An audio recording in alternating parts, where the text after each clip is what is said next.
Supercross victory. He was close most of last year and a time or two this year, and things finally came together. Last Saturday night, Las Vegas, Nevada, Art Ekman has the story.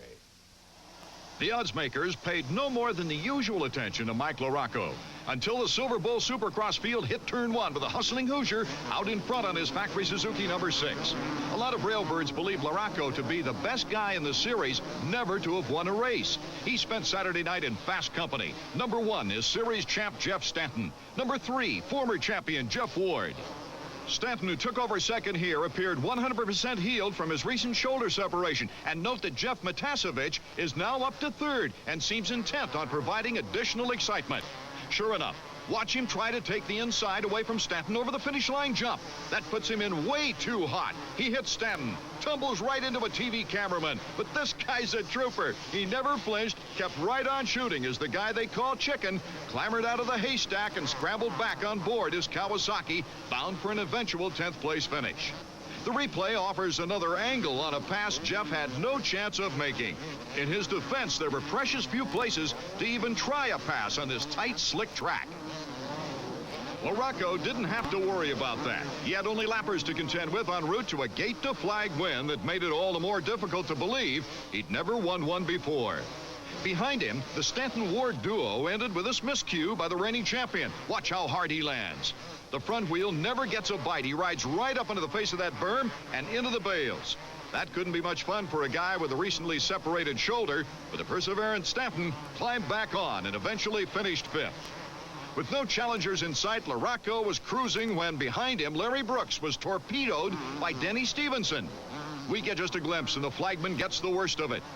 And so we feast our eyes on a first-ever Supercross scene, the pride of LaPorte, Indiana. Mike LaRocco scoring his first Camel Supercross Series win.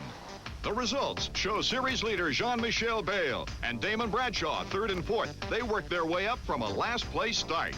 Reporting for Motoworld, I'm Art Ekman. All right, thanks, Art. Hey, when you're hot, you're hot. LaRocco took home the winner's purse. His mom won $1,200 playing the Vegas slot machines. Party time. I think we're going to stick right with the Supercross action. Go to the 125 class in Vegas. Bob Varsha has a rundown on what happened there. Round 7 on the AMA 125 Western Region Supercross in Las Vegas featured a tight race course, a couple of front runners on the upswing from injury, and the latest success for the most dominant team in the class. By now, fans are used to seeing the number 20 Suzuki of Buddy Antunez up front, chased here by the Honda of runaway series leader Jeremy McGrath and Yamaha-mounted Jimmy Button. Still fighting the effects of a wrist injury that sidelined him for 2 races earlier this year, Antunez came under attack and was finally passed by McGrath, Western leader for the incredibly successful Peak-sponsored Pro Circuit Honda team and a 4-time winner this year. Moments later, Antunez was challenged by Button, who has improved his finish in each race this year since breaking his leg at the U.S. round of the World Championships in 1990. His pass of Antunez put Button into 2nd, his best showing of the year. Now that left Antunez to settle 3rd with fellow Californian and Kawasaki rider Michael Craig, number 88. This is a do-or-die season for Craig, who's in his last year in the 125 class, having already achieved enough points for advancement to the 250s. He and Antunez went wheel to wheel, corner after corner on the tight, short Silver Bowl circuit, one that rewarded speed and finesse over muscle and stamina. Rarely out of the top 3 this season, Craig kept his fading title hopes alive by getting by Antunez for 3rd, helped along when Antunez rode high and hooked a hay bale.